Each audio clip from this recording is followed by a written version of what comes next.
O sol estava se pondo sobre a base naval de Coronado, quando 2 seguranças bloquearam a entrada do salão de formatura. O homem à frente deles usava uma jaqueta rasgada impregnada de água salgada e poeira de concreto. Suas mãos marcadas por cicatrizes e calos tremiam enquanto ele levantava um convite amassado com o nome de seu filho. Um dos guardas franziu o nariz. O outro alcançou o rádio. Mas antes que qualquer um pudesse dizer outra palavra, a manga do homem sem teto levantou apenas o suficiente para revelar algo que mudaria tudo. Um conjunto de coordenadas, um tridente desbotado e um nome que todo Navy SEAL naquele prédio já tinha ouvido sussurrado como uma história de fantasma. Se você está assistindo a esta história de qualquer lugar do mundo, adoraríamos saber de onde você está nos acompanhando. Deixe um comentário abaixo dizendo sua cidade ou país. E se histórias como esta sobre coragem, sacrifício e segundas chances falam com você, considere se inscrever em nosso canal. Seu apoio nos ajuda a compartilhar mais histórias incríveis que homenageiam os heróis esquecidos entre nós. Agora vamos continuar. James Colton não dormia em uma cama havia 6 anos. Ele dormira debaixo de pontes em portas de lojas em bancos até que a polícia o obrigasse a se mover. Sua casa era um pequeno alcova de concreto sob a ponte de Coronado, onde o vento cortava a noite e o som do tráfego acima nunca parava. Ele carregava tudo o que possuía em uma mochila militar, desbotada uma foto emoldurada de seu filho, aos 8 anos, sorrindo com um dente faltando. Uma medalha Purple Heart, embrulhada em um pano preto que ele nunca mostrava a ninguém. E um rádio portátil quebrado que pertencera ao seu melhor amigo, Marcus Reed. Marcus que morreu em seus braços em Fallujah, enquanto James gritava por uma evacuação médica que chegou tarde demais. James nem sempre tinha sido invisível. Um dia ele foi o Master Chief James Colton, codinome Reaper Navy SEAL Team 6. 3 missões no Iraque, 2 no Afeganistão, especialista em demolições subaquáticas e infiltração hostil. Liderara operações que nunca seriam desclassificadas, retirara homens de lugares onde eles nunca deveriam ter sobrevivido e conquistara uma reputação que fazia até operadores endurecidos ficarem em silêncio quando seu nome surgia. The only easy day was yesterday. Era isso que dizia a tinta em seu antebraço sob as coordenadas de GPS, que marcavam o local onde ele carregara 8 homens feridos para a segurança através de 4 quilômetros de fogo inimigo. Mas ele deixara 3 para trás, incluindo Marcos. O PTSD veio devagar depois de uma vez só. Pesadelos que o faziam acordar golpeando o ar. Flashbacks desencadeados por estouros de carros e fogos de artifício. O VA lhe deu remédios e consultas que nunca levavam a lugar nenhum. Burocracia papelada, tempos de espera que se estendiam por meses. Ele tentou resistir. Tentou ser um pai para Aiden. Tentou trabalhar na construção civil. Tentou funcionar. Mas a raiva vinha em ondas que ele não conseguia controlar. A culpa era pior. Então, há 6 anos, James tomou uma decisão. Ele foi embora. Disse a si mesmo que Aiden ficaria melhor sem um pai quebrado. Disse que era proteção. Não era. Era rendição. Ele viveu silenciosamente depois disso. Nunca causou problemas. Nunca roubou. Ajudava outros veteranos sem teto a encontrar abrigos ou dividia comida quando tinha alguma. Mantinha a cabeça baixa e tentava não pensar no que um dia fora. Mas há 2 meses, algo mudou. Ele encontrou um panfleto amassado debaixo de um banco, uma cerimônia de formatura. Navy SEAL Class, 1342. E ali, em letras pequenas no final, uma lista de nomes. Aiden Michael Colton, seu filho, seu menino. O garoto que ele não via havia 6 anos estava prestes a se tornar aquilo que James um dia fora um SEAL. James caminhou por 2 dias até chegar a Coronado. 43 milhas a pé, dormindo em pontos de ônibus, bebendo em fontes públicas. Seus pés sangravam através das botas. Suas costelas doíam, mas ele continuou andando. Ele não ia perder aquilo. Não planejava fazer contato. Não planejava envergonhar Aiden. Só queria vê-lo uma vez apenas para saber que seu filho tinha conseguido. Quando chegou à base, o sol ainda estava alto. Famílias atravessavam os portões em ternos bem passados e vestidos de verão. Mães seguravam flores. Pais usavam bonés da marinha de seus próprios tempos de serviço. James ficou na beira do estacionamento tentando reunir coragem para atravessar aqueles portões. Seu reflexo o encarou na janela de um carro. Bochechas fundas, cabelo embaraçado, uma barba que não era aparada havia meses. Ele parecia exatamente o que era um homem que o mundo havia esquecido. Ele se aproximou da entrada exatamente quando a cerimônia estava prestes a começar. 2 guardas estavam no posto de segurança. Tyler Marks, 28, rosto jovem e certinho. Brent Cole, 31, um pouco mais velho, um pouco mais duro. Eles viram James chegando e trocaram um olhar. Tyler deu o primeiro passo. Senhor, o senhor tem identificação? James enfiou a mão no casaco e puxou o convite. Estava amassado, manchado com algo que poderia ser café ou lama. Tyler o pegou e examinou, franziu a testa. Aqui diz, convidado de Aiden Collouton. O senhor é família, eu sou o pai dele. Brent se aproximou agora, braços cruzados. O senhor tem algum documento para confirmar isso? James hesitou. Sua carteira de motorista havia expirado há 4 anos. Ele não tinha nenhuma prova. Nada além de uma foto em sua mochila e um nome que já não significava nada para ninguém. Não tenho, mas só quero sentar lá no fundo. Não vou causar nenhum problema. Tyler olhou para Brent. Brent olhou para a da fila de famílias se formando atrás de James. O protocolo dizia que sem identificação, sem entrada. Mas algo na maneira como o homem velho estava de pé, algo em seus olhos, fez Tyler hesitar. Espere aqui, Tyler, disse afastando-se para chamar o comando pelo rádio. O que Tyler não sabia era que naquele exato momento, dentro do auditório, a almirante Catherine Hayes estava revisando a lista da cerimônia e se preparando para fazer um discurso sobre legado, sacrifício e o que significava conquistar o tridente. E a única pessoa do lado de fora que realmente entendia aquelas palavras era um veterano sem teto que todos já tinham descartado. Tyler voltou 1 minuto depois. Certo, o senhor pode entrar, mas precisará sentar no fundo. E, senhor, vamos precisar que deixe seus pertences com a segurança. James assentiu. Ele entregou sua mochila.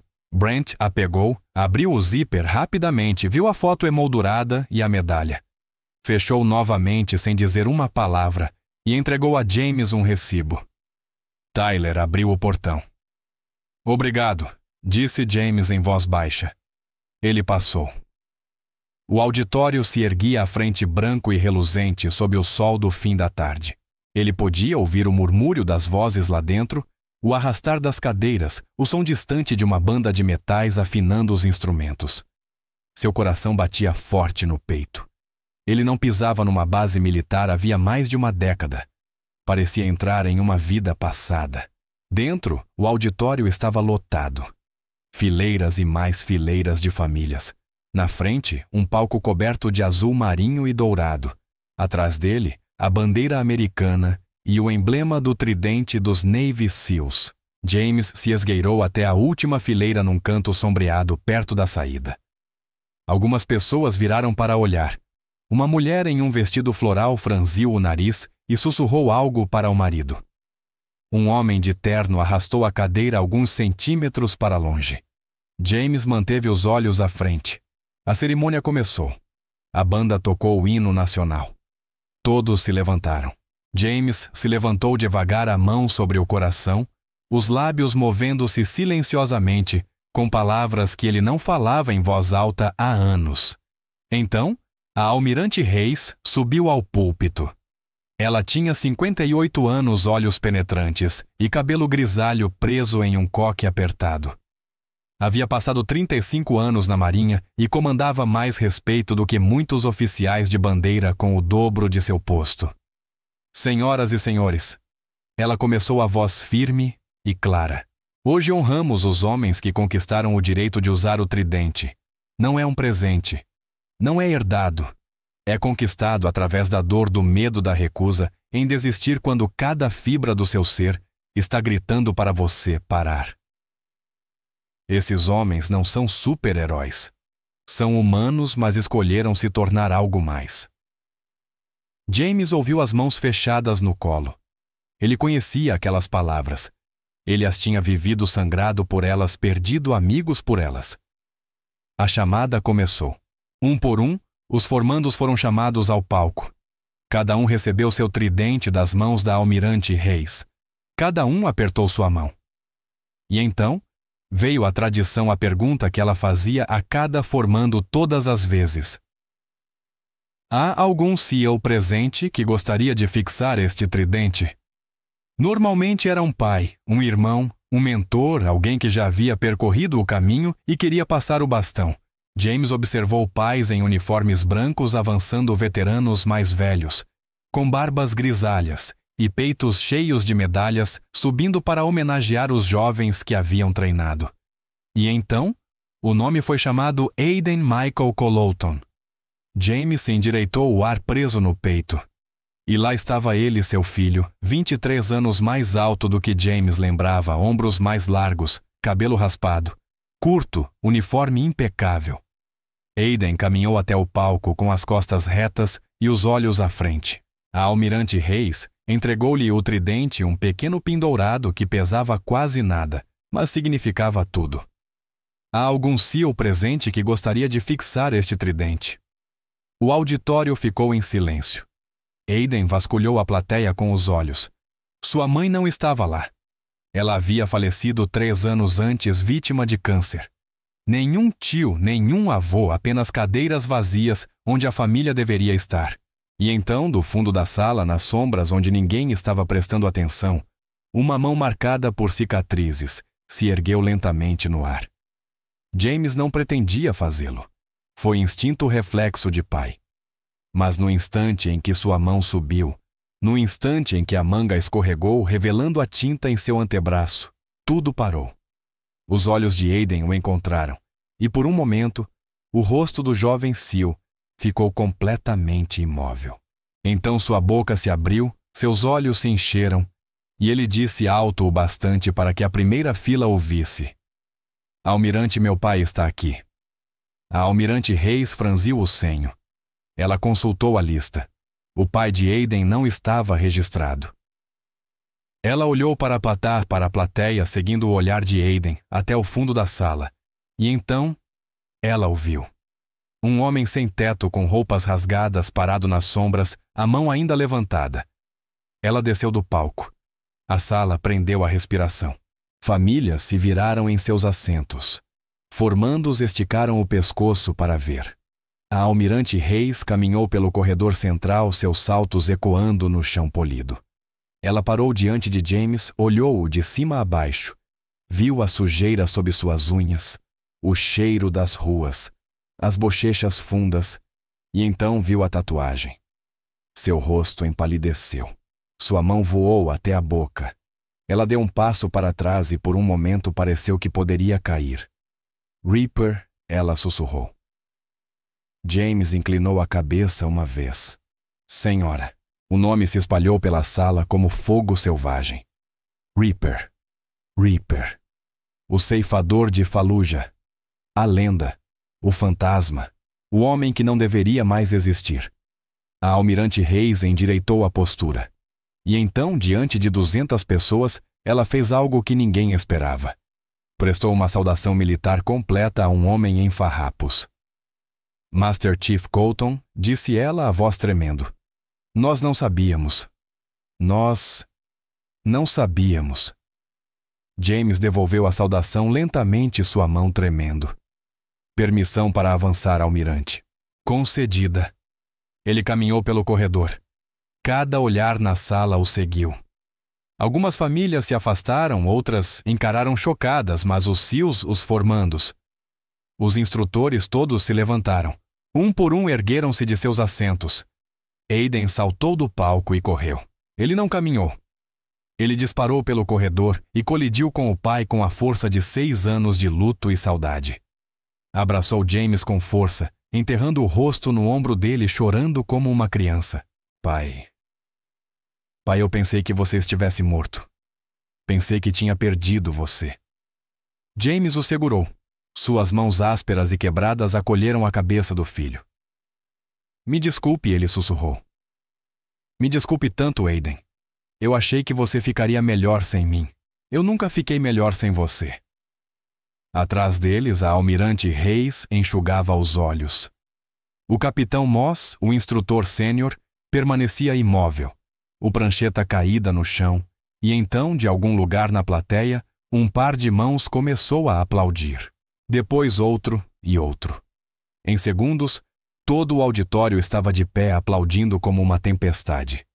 Mas para James e Aiden não havia som. Apenas os dois, apenas um pai e um filho que haviam se encontrado novamente. A missão havia terminado. O ruído desaparecia. Mas para James Colton, a verdadeira pergunta estava apenas começando. O que você faz quando o mundo subitamente se lembra de quem você é? A almirante Hayes convidou James ao palco. Ele tentou recusar, mas Aiden segurou sua mão e o puxou para a frente. Eles subiram os degraus juntos.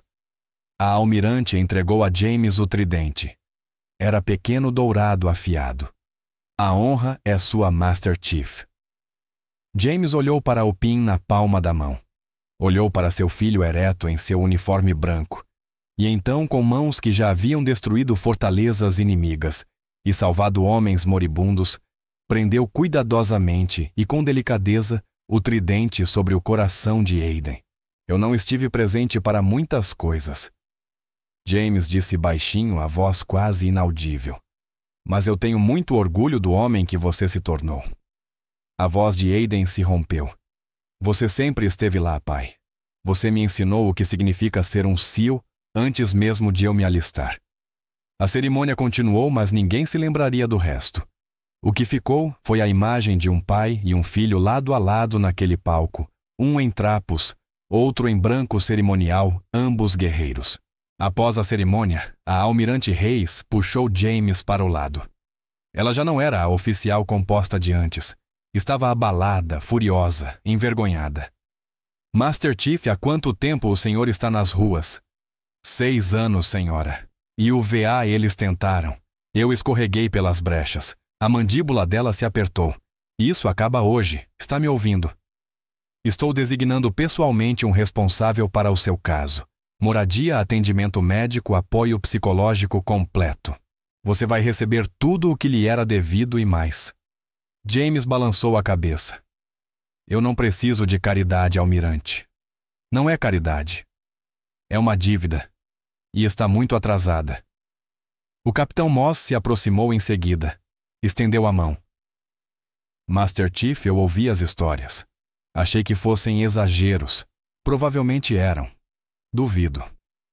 Moss respirou. Poderíamos usar alguém como você aqui. Não em combate, mas como mentor-consultor. Esses jovens precisam aprender com alguém que viveu aquilo, alguém real. Se estiver interessado... James olhou para Aiden, que assentiu rapidamente. Vou pensar. Naquela noite, Aiden levou o pai para seu pequeno apartamento fora da base. Não era muito. Um quarto, um sofá, uma cozinha do tamanho de um armário. Mas era quente, era limpo e era um lar. James ficou parado na porta hesitante. Eu não quero ser um fardo. Você não é um fardo. Você é meu pai e vai ficar aqui até resolvermos tudo. Fim de conversa. Eles sentaram no sofá. Aiden fez café. James segurou a caneca com as 2 mãos, deixando o calor penetrar seus dedos. Eles conversaram por horas sobre Marcus, sobre os pesadelos, sobre os anos em que Aiden passou sem saber se o pai estava vivo ou morto, sobre a culpa que consumia James. Achei que estava protegendo você, James disse. Achei que se eu fosse embora, você não teria que me ver daquele jeito quebrado, furioso. Eu preferia ter visto você quebrado do que não ver você. James assentiu devagar. Eu sei disso agora. Vamos superar isso, pai. Juntos. E pela primeira vez em 6 anos, James permitiu-se acreditar que isso poderia ser verdade. 2 semanas depois, James mudou-se para uma moradia temporária para veteranos dentro da base. Era um quarto pequeno, uma cama, uma escrivaninha, uma janela com vista para o oceano. Ele começou a fazer terapia 3 vezes por semana. Os pesadelos não desapareceram, mas ficaram mais silenciosos. A culpa não sumiu, mas tornou-se algo que ele conseguia carregar, em vez de algo que o esmagava. Ele aceitou o trabalho de consultor. 2 vezes por semana sentava-se com os candidatos a SEAL e conversava não sobre glória ou heroísmo, mas sobre o custo, sobre o que é necessário para voltar do limite, sobre o que acontece quando a guerra não termina só porque você voltou para casa. Os jovens SEALs ouviam e o respeitavam, não porque ele fosse uma lenda, mas porque ele era real. Aiden o visitava todo fim de semana. Eles caminhavam pela praia, assistiam ao pôr do sol sobre o Pacífico. Nem sempre conversavam. Às vezes o silêncio era suficiente, mas lentamente, peça por peça, eles reconstruíram o que havia sido quebrado. Uma noite, enquanto estavam na costa, Aiden fez a pergunta que guardava há anos. Pai, você se arrepende? De alguma coisa, James ficou em silêncio por um longo tempo.